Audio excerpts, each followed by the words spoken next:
Elle s'est affaissée soudainement au beau milieu du restaurant, et personne n'a réagi. Les conversations se sont figées, les fourchettes suspendues dans l'air, les verres tremblants encore dans quelques mains. Quelques clients ont levé les yeux, intrigués, mais aucun ne s'est levé. Au sol, une vieille dame, toute frêle, s'était recroquevillée, son souffle court, les mains crispées contre une chaise. À ses pieds, quelques éclats de verre et les restes de feu. Un plat qu'un autre client, surpris, avait fait tomber dans la panique. Elle n'était pas venue pour manger. Elle s'était glissée discrètement, quelques minutes plus tôt, attirée peut-être par l'odeur chaleureuse des plats, ou simplement par la douceur de l'air climatisé. Elle s'était installée dans un coin, sans déranger personne, invisible aux yeux de tous.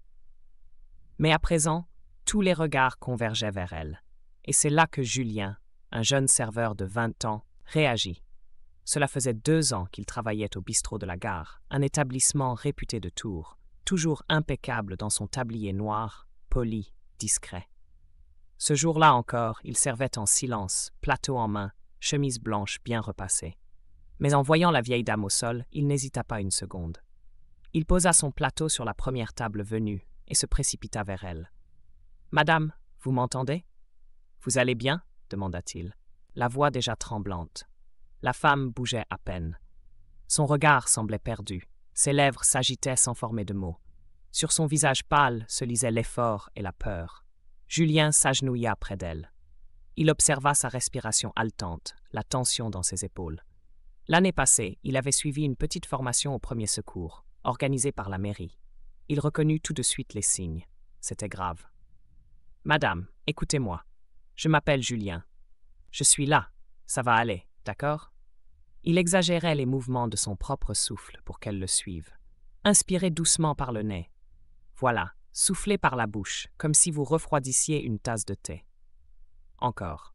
Inspirez, soufflez. La vieille dame s'efforçait de l'imiter, son torse se soulevant par saccades, mais elle suivait. Autour d'eux, des murmures s'élevaient. Quelques clients filmaient discrètement avec leur téléphone, mais la plupart des serveurs restaient pétrifiés, sans savoir quoi faire.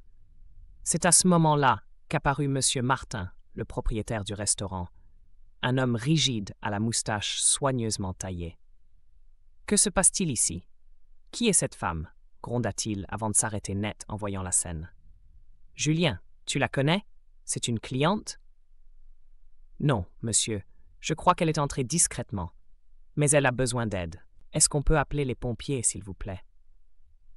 Monsieur Martin fronça les sourcils, tout en lui trahissait son inquiétude, non pour la dame, mais pour la réputation de son établissement. Ce genre d'incident n'a pas sa place ici. Il faut la faire sortir discrètement, avant que ça ne s'ébruite. Julien releva la tête, la voix plus assurée. « La déplacer serait dangereux, monsieur. Elle doit rester tranquille. »« Tu n'es pas médecin, Julien. Fais ce que je te dis. Tu prends des risques pour tout le monde ici. » Mais le jeune homme ne bougea pas. Il continua de l'accompagner, tenant la main de la vieille femme entre ses doigts tremblants. « Je suis désolé, monsieur, mais je ne peux pas laisser quelqu'un dans cet état sans rien faire. » Un silence pesant emplit la salle. Une cliente souffla, émue. « Il a raison, laissez-la. » Quelques minutes plus tard, on entendit enfin une sirène au loin. Julien baissa les yeux vers la dame qui desserra faiblement les lèvres. « Merci, mon garçon, » souffla-t-elle. À cet instant, il sut qu'il avait fait ce qu'il fallait, quoi qu'il lui en coûte. 2 pompiers en uniforme rouge entrèrent précipitamment, se penchèrent sur la vieille femme, posèrent un masque à oxygène sur son visage. « Elle a fait une crise d'asthme, je crois. J'ai essayé de la calmer, de l'aider à respirer, » dit Julien d'une voix rauque. « Vous avez bien fait, » répondit un des pompiers en posant une main lourde sur son épaule. « Vous lui avez peut-être sauvé la vie. » Julien resta là, à genoux, jusqu'à ce qu'elle respire plus calmement. C'est alors qu'il aperçut un petit sac en plastique noir, oublié sous la chaise. Il le ramassa discrètement. Dedans, 2 canettes vides, un bout de pain sec, une bouteille d'eau entamée. Il comprit. Cette femme n'était pas venue manger, elle était sans abri. Elle avait juste voulu s'asseoir un moment, se sentir normale, à l'abri, dans cet endroit élégant. Son corps épuisé n'avait pas tenu. Julien sentit un nœud lui serrer la poitrine. À ce moment-là, François, le maître d'hôtel, s'approcha. « Tu as vu ce qu'elle transportait » demanda-t-il d'une voix basse. Julien montra le sac. Elle n'avait rien. Rien du tout. Puis il souffla. « Je ne veux pas qu'elle parte comme ça. Est-ce qu'on peut lui préparer un plat? Du riz, un peu de viande? Je veux lui offrir ça. » François le regarda longuement, puis hocha la tête. « Je m'en occupe. » Quelques minutes plus tard, il revint avec un sac soigneusement préparé. Julien glissa un billet de 20 € dans la main de François. « Tiens, je le paye moi-même. Je ne veux pas que ce soit offert par la maison. » François voulut refuser, mais Julien insista. Il ne voulait rien devoir à l'établissement qu'il pressentait déjà sur le point de le blâmer. Les pompiers sortirent la vieille dame sur une civière. Julien s'approcha une dernière fois, lui sourit doucement. « Maman, vous ne partirez pas le ventre vide. Mangez ça quand ça ira mieux. » Elle serra faiblement sa main. « Que Dieu te bénisse, mon fils. » Alors qu'on refermait les portes de l'ambulance, Julien sentit une main lourde sur son épaule. Il se retourna. C'était M. Martin. « Dans mon bureau. »« Tout de suite, » dit-il d'un ton sec. Julien comprit. Ce n'était pas pour le remercier. Il le suivit sans un mot, traversa la salle où tout le monde les observait. Arrivé dans le petit bureau tapissé de boiseries sombres, M. Martin claqua la porte. « Tu peux m'expliquer ce que tu viens de faire, Julien ?» dit-il d'une voix glaciale. Pas un mot sur la crise d'asthme, pas une once de compassion. « Monsieur, je n'ai pas pu la laisser comme ça. Elle allait mourir. Ce n'est pas ton rôle. Ton travail, c'est de servir, pas de jouer au médecin ni de transformer mon restaurant en hôpital. » Julien sentit son ventre se contracter. Il inspira. « Je comprends, monsieur, mais c'était une question d'humanité. Je l'ai aidée comme j'aurais aidé ma propre mère. » Le directeur croisa les bras. « Et tu as payé un plat pour elle, avec ton propre argent. »« Oui, monsieur, je ne voulais pas qu'elle parte le ventre vide. » Un silence s'étira. Puis M. Martin secoua lentement la tête. « Tu crois que c'est comme ça qu'on gère un établissement de standing? Tu as laissé entrer une inconnue, créer une scène, perturber les clients. Et tout ça est maintenant sur les réseaux sociaux. » Julien écarquilla les yeux. « Les réseaux? » ?»« Oui, quelqu'un a filmé toute la scène. C'est déjà sur Internet. » Julien resta muet.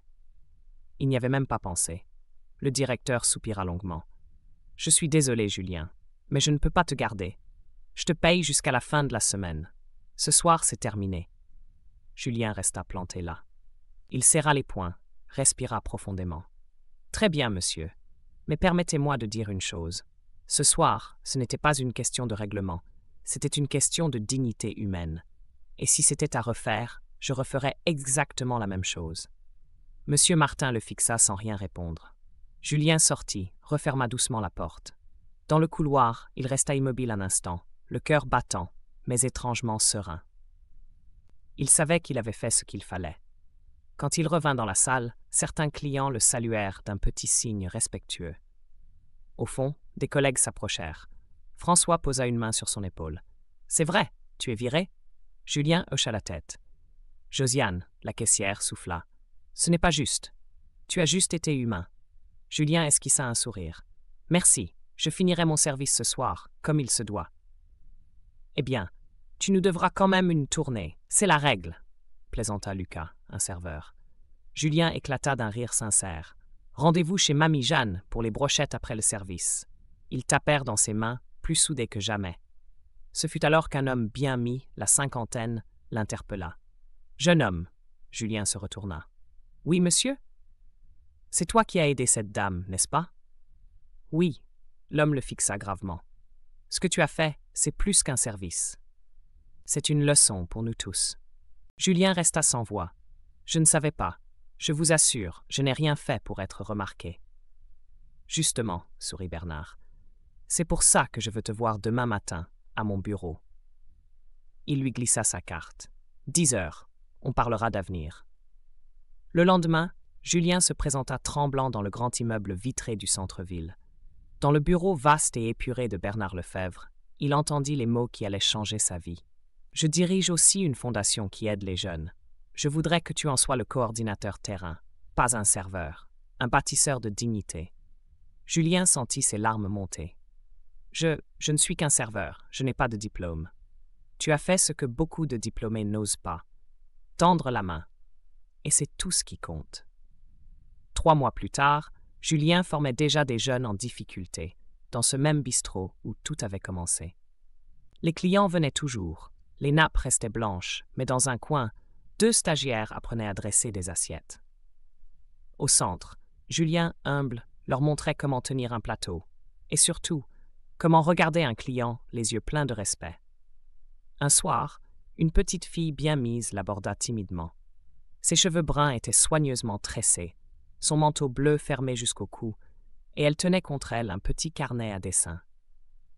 Elle leva vers Julien de grands yeux pleins de lumière, mais aussi d'un sérieux presque troublant pour son âge.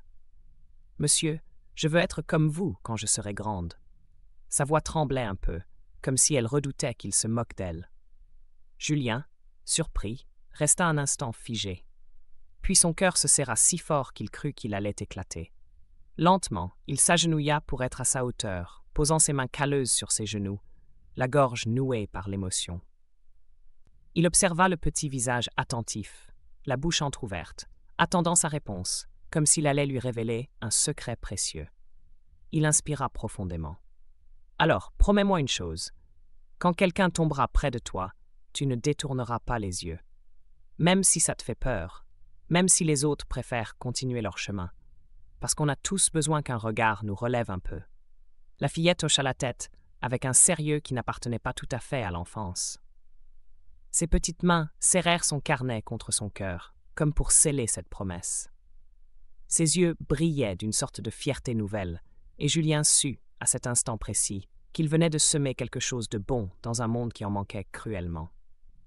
Il se releva doucement, le regard embué, un mince sourire flottant sur ses lèvres. Et Julien comprit qu'il avait peut-être perdu un emploi, mais gagné bien plus, sa place dans ce monde.